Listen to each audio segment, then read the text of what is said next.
There we go. Now my mic is working. Okay. Please excuse the technical difficulties, but we are back. Welcome back to another Wisdom Wednesday discussion here on the Noom Vibe app, or if you're watching us on YouTube. Thank you for being here. Let's get straight into it. Today we are discussing developing confidence, cultivating self-belief through intentional action. You got to put some intent on it.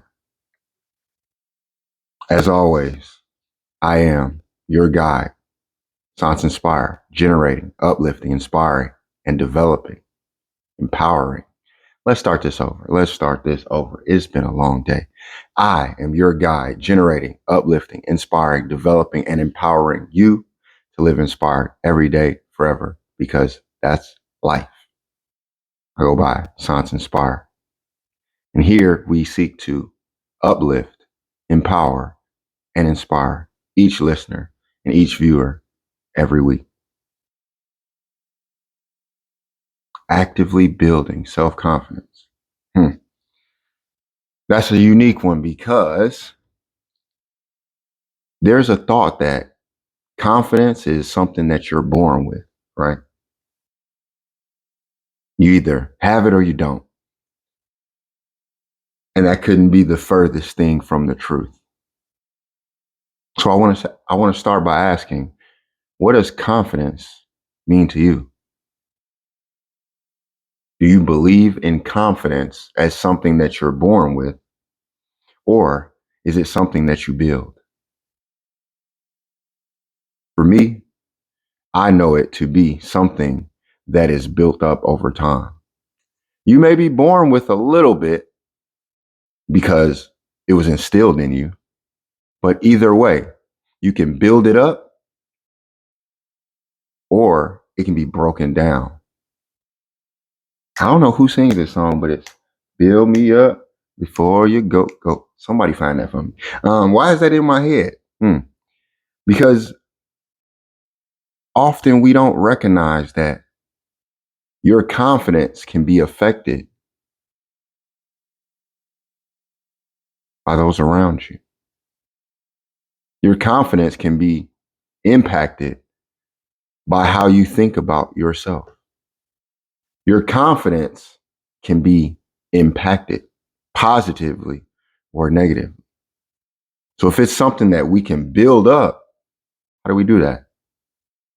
If I wasn't born with it, you're saying I can add it later? You can add it right now. These things are not finite in the sense that you can't ever achieve it. We're all born with a certain foundation set, right? Because we all have parents. That is what sets our foundation. Yet it doesn't stop there. It doesn't have to end there. You can add to it. You can take it away. You can adjust it. And so today we want to discuss not only what is confidence in a sense, but we want to talk about how we can start developing that, because we're in the month of March. And I don't know what that means to you, but it does signify that we're moving into another season. So it's time that we get active and spring into things. This is a time where things are going to be growing. You're going to start seeing the leaves on the trees come back. The flowers are going to sprout out of the ground miraculously. Like, where did that come from? And so at this time, we want to begin to cultivate ourselves. We want to begin to develop ourselves so that we can experience and express more confidence in our daily lives. Let's start with an affirmation.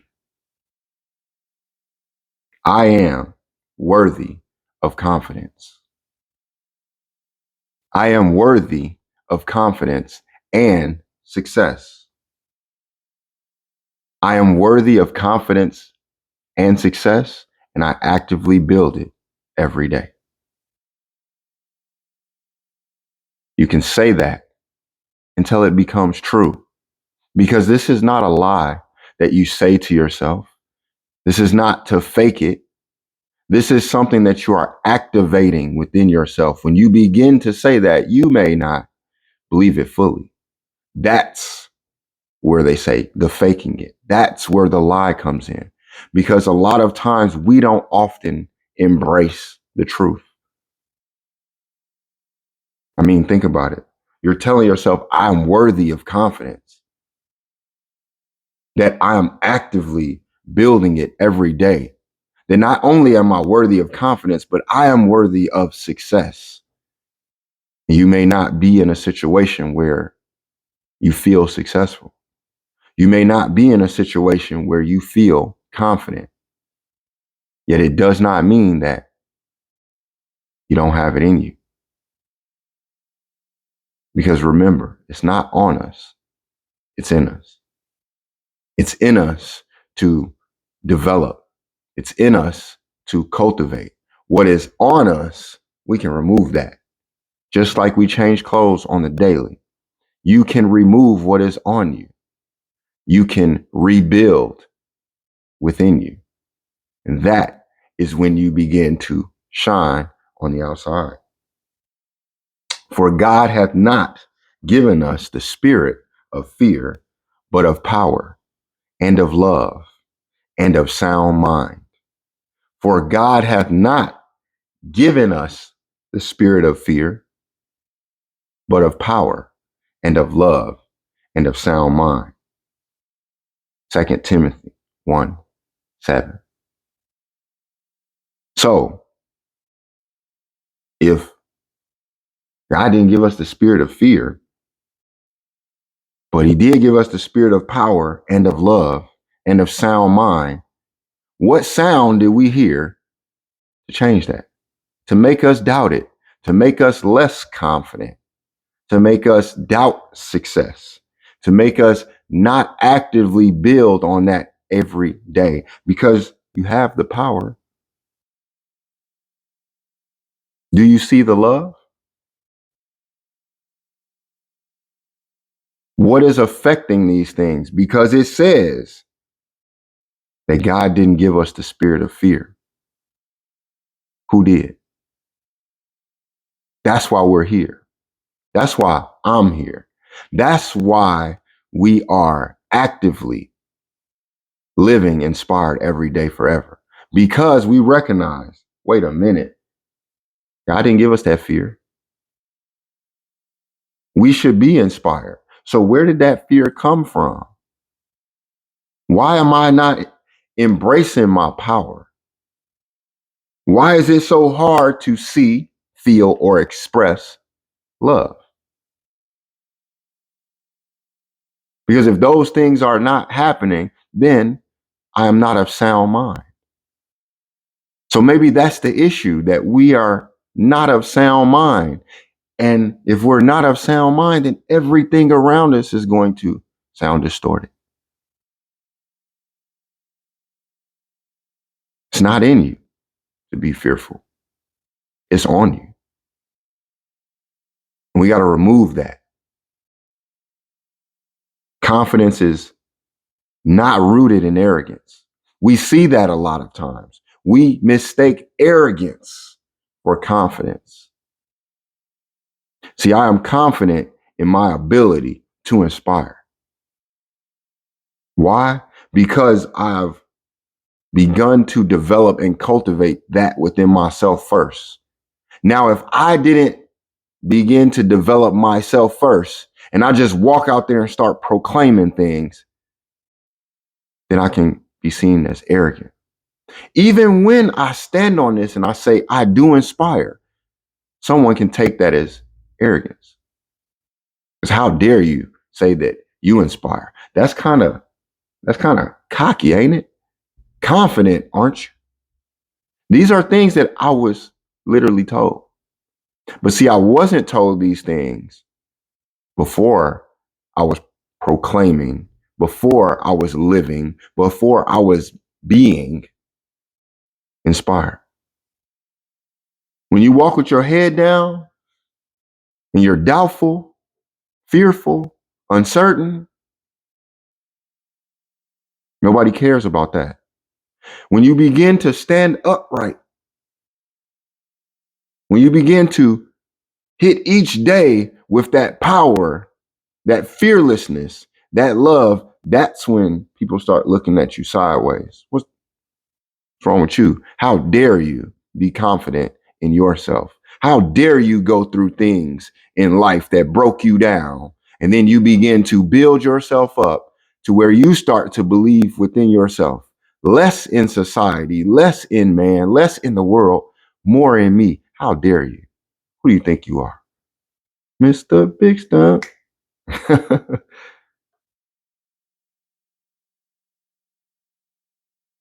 I call myself Mr. Inspire because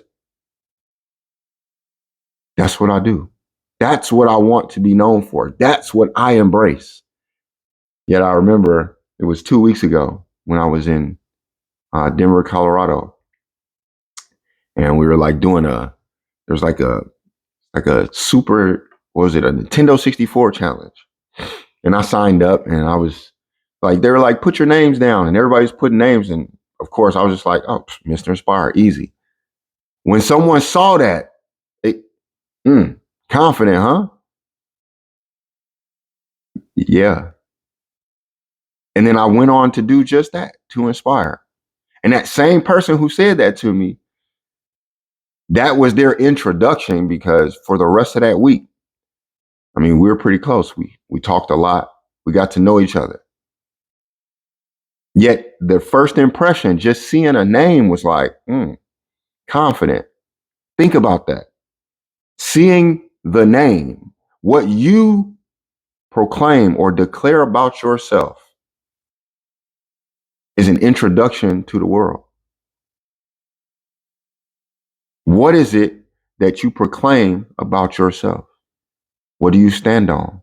Do you proclaim anything or do you allow society, others to tell you who you are or who you're not?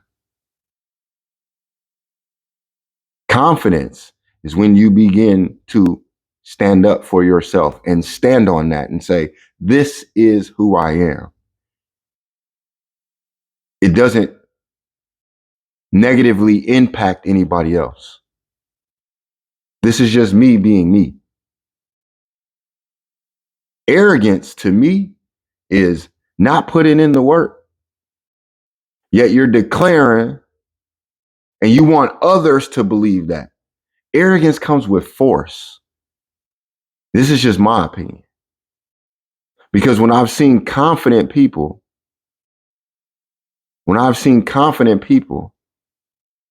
they didn't force themselves on others, but they enforced themselves. Meaning, I'm not going to allow you to demean or belittle or take something away from me. I'm going to enforce my boundaries. No. I don't want that. I don't appreciate that. And I'm going to stand on that. And then you're going to see that in my everyday behavior, in my posture, in my presence. Confidence is kind of like an Olympic torch. Why? Because that Olympic torch is carried around.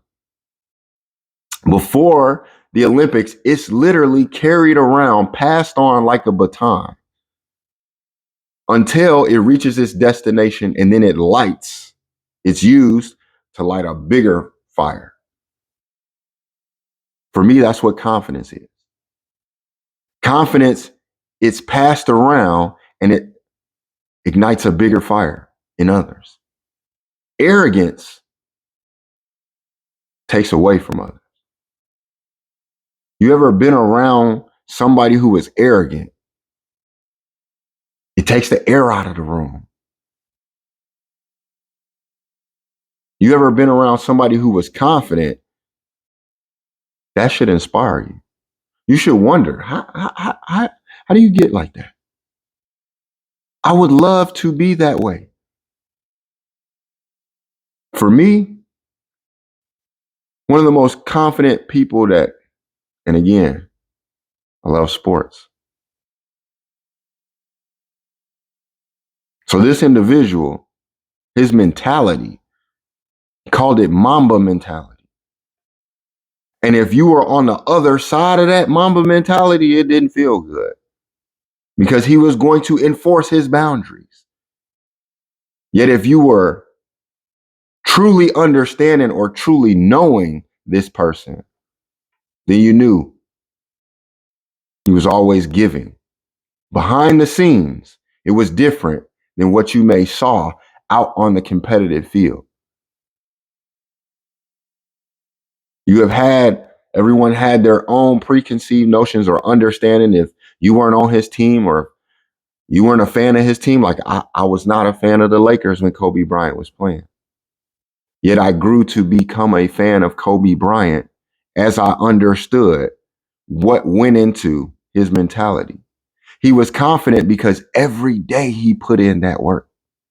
So how can you tell me not to be confident in my skills when every day I'm developing this?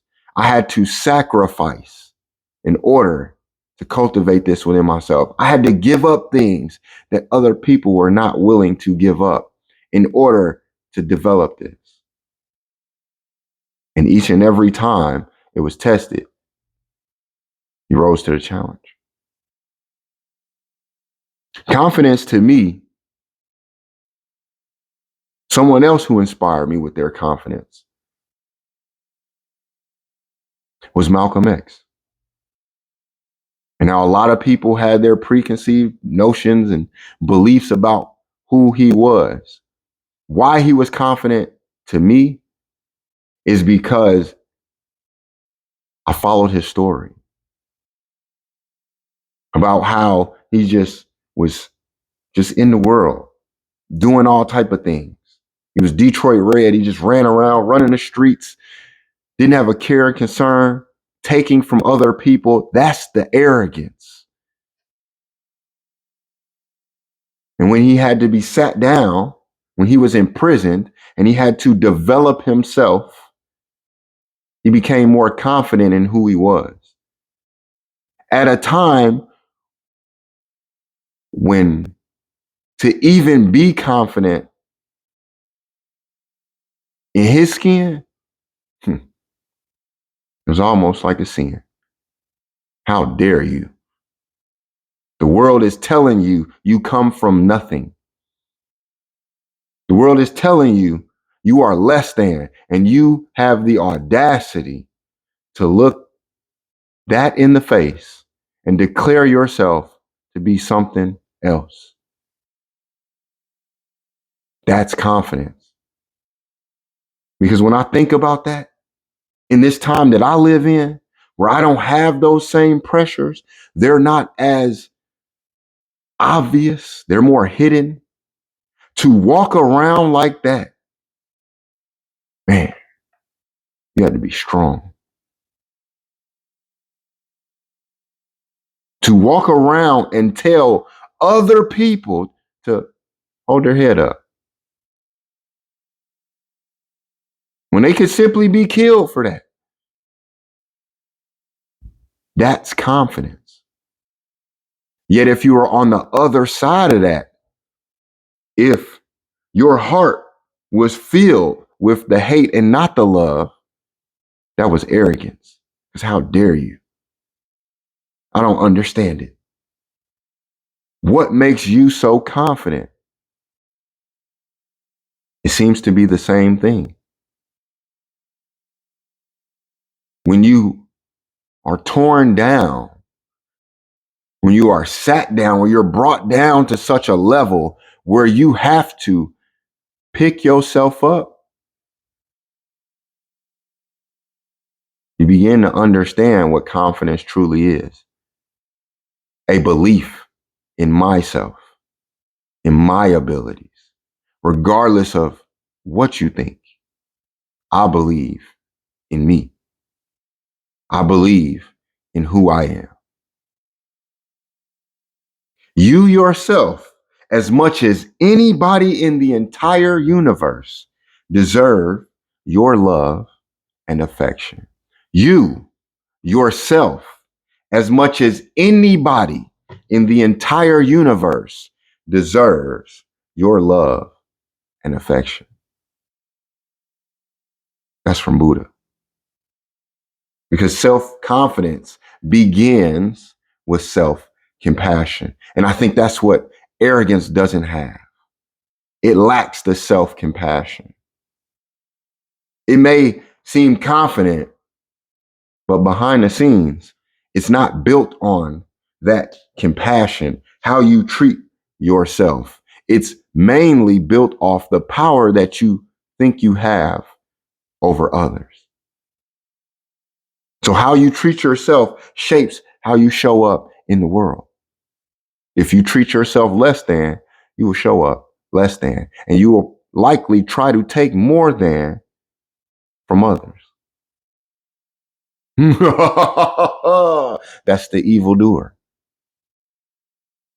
Because when we look at those villains, they don't have that self-compassion.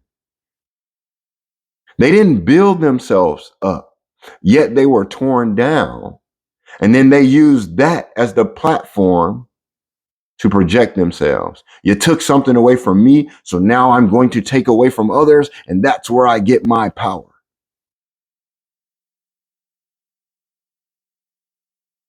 That's not compassion. Yet the hero has that compassion. Therefore, the hero is confident. Because if you see the hero, oftentimes something was taken away from them as well. Yet they had to build themselves up. Rocky, you see the montage of how he had to build himself into a champion. Da-na-na, the song. There is a power in that.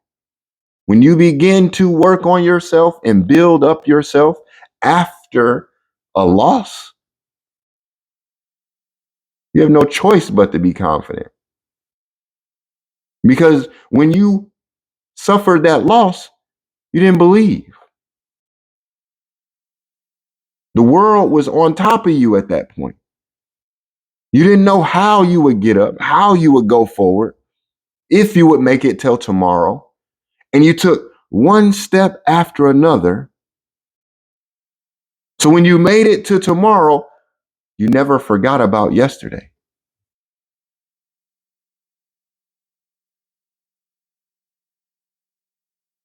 You focus on that present moment because you understand that's where it started. I had to make that decision right now. Who I'm going to be.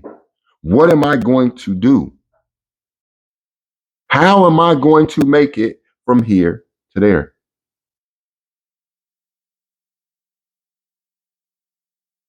There was nobody around when that tree fell. So, of course, they didn't hear the sound, but you were there. You were the tree that fell, and no one was around to hear you yell. So, yes, if a tree falls in the woods and no one is around to hear it, does it make a sound? Yes, it does. Because if the tree fell, the tree was there. When you fell, you were there. They were not around, so they are in disbelief. You are not. So I will praise thee, for I am fearfully and wonderfully made. Marvelous are thy works, and thy soul knoweth right well. Recognizing our inherent worth is the first step to developing confidence. I will praise thee, for I am fearfully and wonderfully made. Marvelous are thy works, and that my soul knoweth right well. Psalm 139:14. No one can make you feel inferior without your consent. Eleanor Roosevelt, hey, I like that one. No one can make you feel inferior without your consent. I know we don't often think that way. Yet we have to consent to allow people to treat us the way that they treat us. Because if you stand up and say no, they're not going to treat you that way. We allow more than we should. We take more than we give. And it's time for you to give more to yourself and take less of the shit from everybody else. Because the truth about confidence is it is built, not given. It is built, not given. Because I can sit here all day and motivate you and motivate you. Matter of fact, I have to sit here all day, every day to motivate you. To inspire you is the Olympic torch. We light that fire one time and it ain't gonna go out. If you build it, they will come. So let's debunk the myth of natural confidence.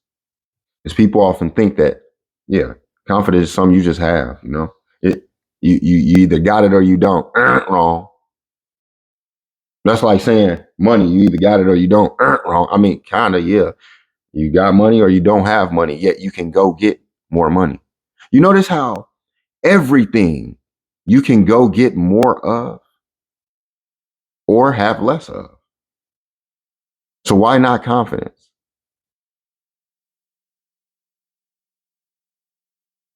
How is it that we believe you just have confidence? How is it that we don't see? That's it. You don't see it. Remember, the tree fell in the woods and you didn't see it. They don't see the hours that you put in. Like Kobe said, you wasn't with me shooting in the gym, so you didn't see the work I put in. So you don't know.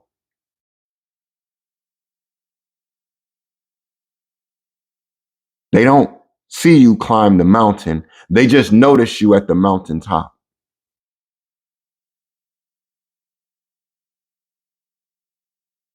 They don't know how hard it was to actually get up there and why you celebrate, why it breaks you down to tears, because you remember every step that it took to get up there.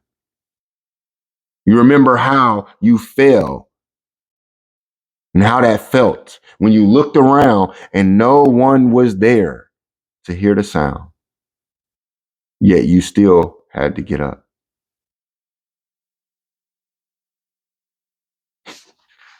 Something that I learned that I didn't know was even the most confident people deal with doubt. When I'm looking at you, when I'm looking at them on the TV screen, you think it's just lights, camera, action, boom. Nothing goes wrong in their life. Yet, I would even strive to say that those who are most confident may have had to deal with the most doubt. Because think about it. When you are confident, you are going to have more people trying to rob you of that, trying to take that away from you because they think it's something that they can take. The arrogance that they can believe that they can take something from you that they never gave you. The arrogance to believe that they can give you something in the first place, just so they can try to take it away later on. And when we don't cultivate it within ourselves, that's exactly what happens. When we look to get that confidence from someone else, they can take it away from us. When we look to get that love from someone else, they can take it away from us. When our power is into someone or something else and not of ourselves, it can be taken from us. This is why we see those who they make a celebrity, they also make a villain. They lift you up and put you in the spotlight, and then they turn that spotlight off of you when they feel like it. This is how they're going to humble you. So why are we wanting anyone else to give us a spotlight? We need to shine that spotlight on ourselves. So how is confidence developed? How can we develop this confidence if you're saying it's not something that we either have? How can I develop more confidence in myself? The same way that they took it away from you, or they keep it away from you through repetition. You repeatedly tell yourself something negative, so you're going to see that everywhere. You're going to be that. They continue to repeat these things to you that you're either born with it, you have it, or you don't. So much that you accepted it. You believed it because you heard it over and over again. You don't think so? How did that song get stuck in your head? It repeated over and over and over and over. The song, you didn't even like the song, but you heard it so much it became catchy. That's the time we're in right now, where a lot of the music is not really, it don't have no spirit in it. It's devoid of something. Yet we hear it so much, we just start singing it. It just becomes robotic. It gets stuck in your head. The things that have been repeated to you since childhood are the things that are either empowering you or devouring you right now. So if you want to build your confidence, it's through repetition. The more you show up consistently for yourself, the more that confidence is going to strengthen within yourself. The more you show up consistently for yourself, you say, look, I'm going to get up today and I'm going to go to the gym. You get up tomorrow, you go to the gym. You get up the next day and you go to the gym. You keep doing that, you're going to build your confidence. You decide to read a little bit today and tomorrow and the next day, you're going to build your confidence as a reader. We get up every day to go to work for someone else, and we build our confidence that all we're ever going to be is a worker for someone else.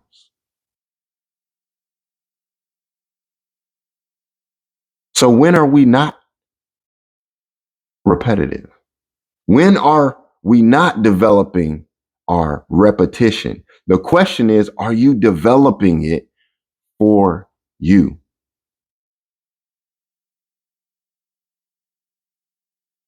When you change that around and you shine the light on yourself and you begin to show up for yourself consistently and you repeat that, you will become more confident in that. So we have developed our confidence in systems because of the repetition.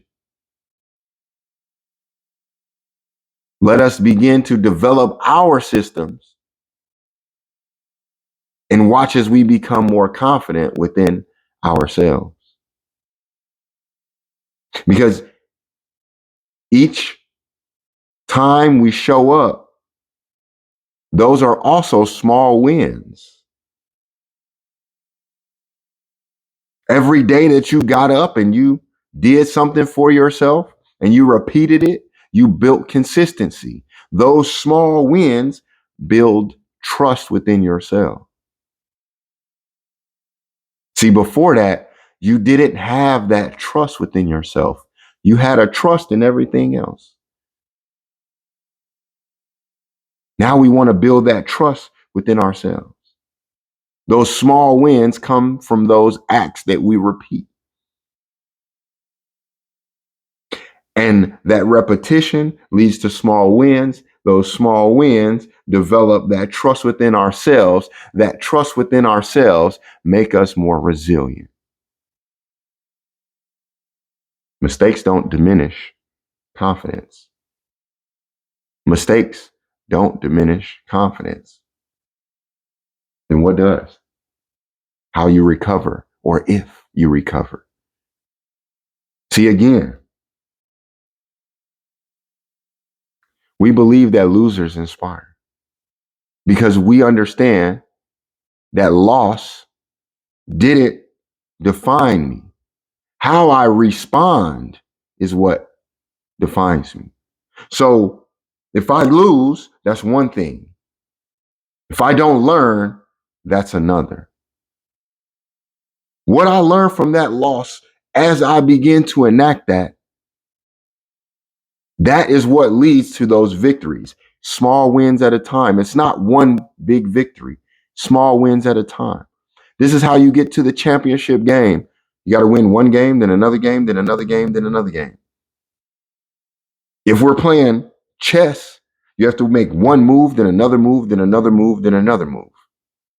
If you want to make it to next year, you have to go one day to another day to another day to another day. Notice how we don't wake up in this 2026. You have to go through each day that build up to a week. That week builds up to a month. That month builds up to a year.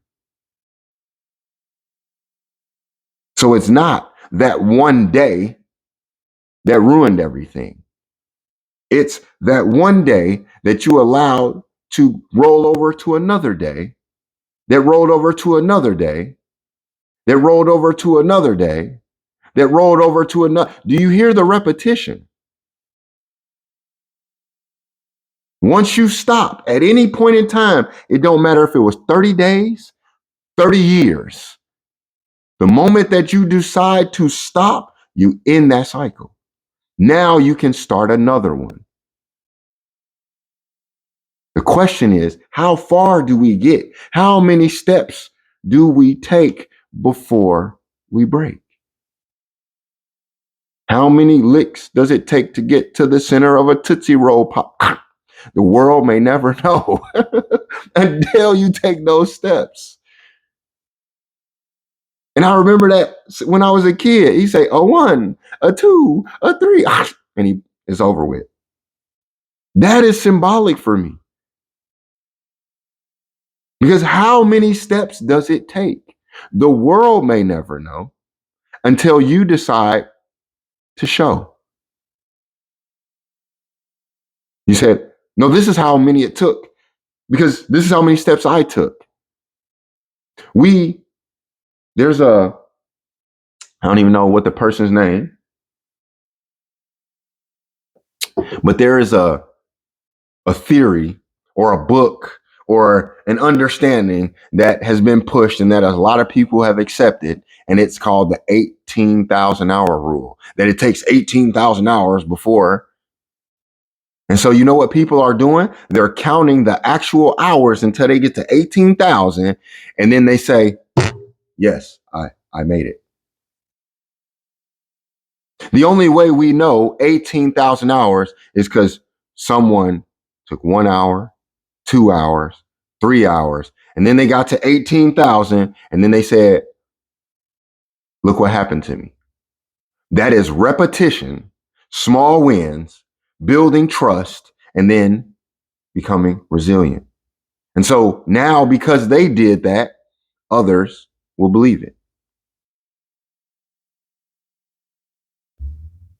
In order to know, you have to show.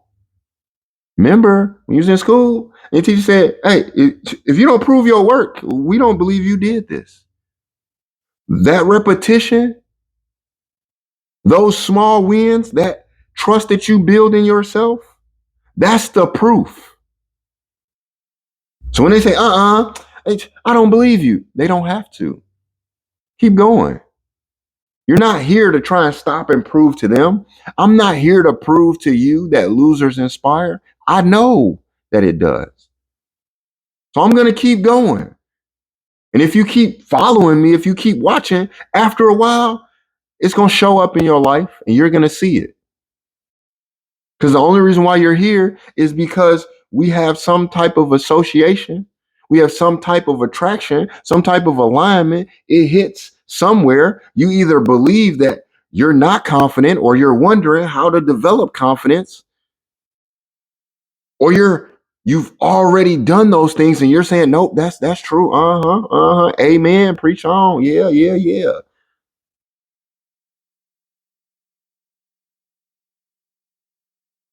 The proof is in the putting in of the work.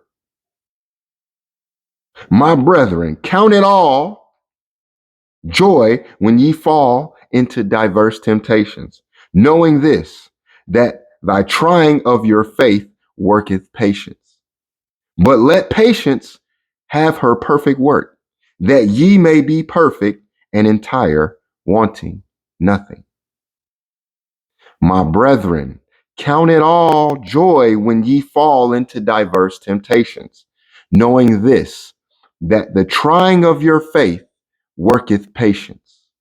But let patience have her perfect work, that ye may perfect and entire, that ye may be perfect and entire, wanting nothing. James 1, verse 2 through 4. There is a reason why I bring these things up. There's a reason why I express it the way that I express it. Because as I said before, this is not Bible study. This isn't religious study. This is life study. So I'm not breaking down scripture to you. I'm not breaking down verses to you. I want to bring it back in its most ancient, archaic form so that you break it down for yourself, because God speaks directly to you. You don't need an interpreter. So I'm not here to interpret it for you. I'm going to say it to you. And I'm just someone who, hey, I live by example. I live by experience. I live through expression. And when it's brought upon you, you'll know what to do with it. I don't have to tell you what to do with it. See, for me, that's a lot of what I see we get in trouble with. Someone is trying to interpret for you. I learned this lesson very recently. I was by myself in China and I don't speak Mandarin at all. And I had no interpreter. Yet I had less of a problem understanding. Because when there wasn't somebody in the middle trying to say what this person was trying to say, we had to understand each other through words, through actions. And so I got the message because this person was speaking to me. Now, there were words, of course, that I didn't understand, but hey, we say so much, yet it doesn't take a lot. It only takes a little for us to understand. I can say 1,000 words to you, yet it was one word that sparked. So the fact that everyone is trying to stand in the middle and interpret, to me, that's the issue. We need to decentralize ourselves, not just financially, but spiritually. Move the damn middleman out the way. That's the confusion. Because there's no middleman between you and God. There's you, and then there's God. So I say these words so that you can take them to God and God can deliver them to you. This is why I'm not trying to, and this is what this scripture is saying. If we want to do Bible study or religious study or scriptural study or whatever, we can do that outside in another place, but that's not what we're here for. Because confidence is not about avoiding, but embracing. So don't avoid it. Embrace yourself. Matter of fact, when is the last time you embraced yourself? Have you ever?